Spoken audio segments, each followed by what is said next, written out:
Nah, kenapa ada korban? Kalau dalam banyak literatur, Nabi Ibrahim alaihissalam itu nabi yang paling dengan tanda kutip mengklaim kalau beliau itu orang paling sayang kepada Allah, paling dekat kepada Allah. Nggak ada yang dicintai selain Allah.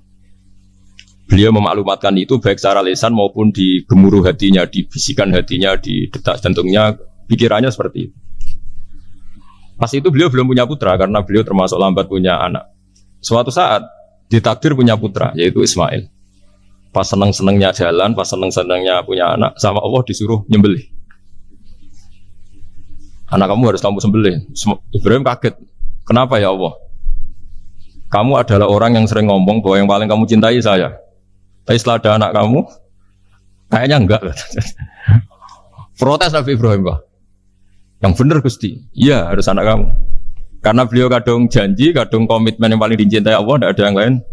Saya akan mencintai engkau ya Allah, meskipun harus mengorbankan anak saya. Singkat cerita, disyariatkannya korban itu. Ketika Nabi Ibrahim berkomitmen melaksanakan perintah itu, Ismail juga mau nurut, terus sama Allah diganti oleh hewan kurban yang bernama kambing. Sehingga versi cerita itu bahwa Allah akan maklumi ketika orang mencintai Allah secara serius, bersamaan dengan itu orang juga mencintai anaknya dengan proporsi masing-masing. Itu di khazanah-khazanah yang saya baca. Versi kedua, tapi ini nanti nggak perlu dipertanyakan, itu versi yang paling baik, yang paling benar gimana? Yang tanya juga bid'ah, yang jawab juga bid'ah nanti. Karena itu wilayah yang kadung terjadi. Jadi kalau dalam ilmu hadis itu, kalau kadung terjadi, buat kamu unggulkan yang mana, tetap saja yang terjadi hanya satu, mau kelewat. Beda dengan istihad solusi. Karena mau terjadi ya kita uji coba. Kalau nggak cocok yang A ya cocok alternatif B, alternatif C. Kalau sudah kelewat, mau gimana? Kalau salah ya salah aja kan. Versi kedua begini. Semoga versi kedua ini yang benar. Kalau ini benar, keren. Nabi Ibrahim itu memaklumatkan diri. Kalau dalam bahasa Arab itu iddia itu mengklaim bahwa dia adalah orang yang paling sayang terhadap makhluk Allah, semua hamba Allah. Terus beliau diterbangkan ke langit, ke alam malakut. Ya tidak usah ditanyakan cara terbang gimana, ribet nanti itu. Setelah diterbangkan di langit, wa kadzalika nuri Ibrahim malakutas samawati wal ardh, diperkenalkan alam langit, terus dipertontonkan. Itu ada sekian hamba Allah yang nyabu, yang ngefly, yang dugem, pokoknya yang maksiat-maksiat itu. Ibrahim ditanya sama Allah, gimana itu mereka menurut kamu? Damirhum, habisi saja ya Allah. Mereka makan rezekimu, hidup di bumimu, tapi mereka tidak mengindahkan engkau. Matikan saja. Sama Allah diturutin. Jalan-jalan lagi sampai 3 kali peristiwa tempat-tempat maksiat itu dihabisin sama Nabi Ibrahim. Beliau minta sama Allah supaya itu dihabisin. Singkat cerita, terus beliau diturunkan sama Allah. Saat diturunkan, ya Allah tidak jawab, tidak apa. Allah itu punya sunnah, punya tradisi. Dengan nabinya itu tidak jawab. Suatu saat Nabi Ibrahim disuruh bunuh anaknya, disuruh nyembelih. Protes kan? Buat samrotu fuadi, ini kekasih saya, putra saya, kenapa engkau nyuruh membunuh?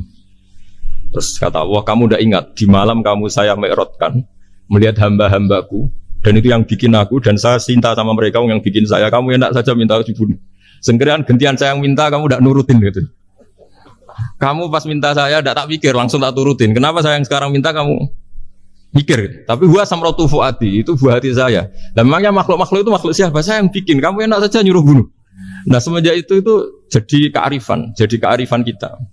Makanya ada guyonan di dunia kia itu, ada anak perempuan, kan nggak lazim ya, perempuan pakai GL Pro kalau dulu, mungkin sekarang pakai Ninja, pakai celana jin. Sopo wong luput suwo. Siapa itu perempuan kok gitu? Ini ponakane jenengan Mbah, astagfirullah, muga-muga pangeran nyepuro. Jadi langsung rubah dari maksudkan menjadi ndak karena keluarga. Nah, jangan-jangan kebencian kita pada maksiat itu oke, kita wajib benci maksiat, tapi tetap ada catatannya. Plus yang maksiat itu tidak orang yang terkait dengan kita. Coba kalau yang maksiat itu orang yang terkait dengan kita, itu anak kita, ponakan kita, mungkin istri kita, paling mintanya ya Allah ampuni. Sama-sama maksiat, yang satu minta dihabisin, yang satu kita minta diampuni. Tidak fair. Tidak fair. Makanya kalau ada guyonan, ada supir salah dimarahin, pasti supir ini belum pegang rahasia. Tapi kalau sudah pegang kartu, si majikannya punya apalah gitu, simpanan gitu, wah ini pegang. Berani marah gak?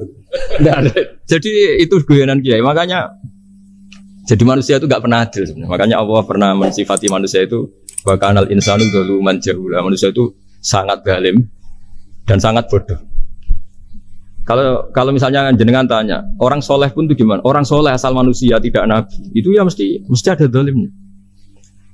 Makanya kalau dalam kitab Hikam diterangkan, kitab Hikam itu kitab yang olah manusia. Itu menyebut begini, manusia itu siapa? Dijawab, manusia itu mangkanat mahasinuhu masawiyah. Orang yang ketika baik saja salah, apalagi ketika salah.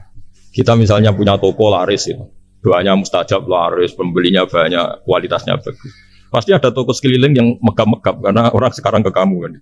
Sehingga orang supaya terus merasa salah. Rabbana dzulamna anfusana. Meskipun kita sedang benar pun, saya termasuk kiai yang kalau ngelepas haji, mungkin yang haji itu mangkel. Karena saya tidak pernah muji-muji haji, meskipun saya melepas orang haji. Umumnya kiai kalau ada orang haji kan dilepas haji mabrur, tidak ada lain balasan kecuali surga. Saya itu karena pernah kecil, pernah dengerin masyarakat. Itu ngenes ketika si kiai pidato tadi ternyata ngenes. Ngenesnya seakan-akan surga itu hanya milik yang haji. Anak koyo kula sepudi Gus kula ora kelar kaji.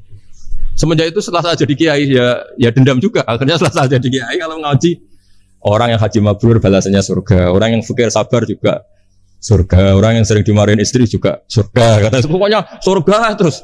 Sampai yang mau haji itu Gus gimana kok bahas kita kok sama dengan mereka? Ya karena saya ada ulama pesanan kata gitu. Jadi artinya gini. Ketika Anda muji ibadah haji, jangan kira yang ngenes tidak banyak. Yang ngeluh juga banyak, karena mereka ada takdir gak mampu haji. Itu hebatnya Islam. Islam juga datang dengan solusi-solusi. Misalnya Jumatan itu hajinya orang miskin. Orang yang ingat Allah mulai subuh sampai matahari terbit juga sama dengan umroh. Jadi karena tidak semua orang itu mampu haji. Jadi itu Islam. Nabi Ibrahim diperingatkan Allah bahwa tidak seperti itu cara mengelola hambaku. Nah, Islam ini kata Allah anit tabi' millata Ibrahim hanifa. Referensinya Islam, mentornya Islam itu Nabi Ibrahim.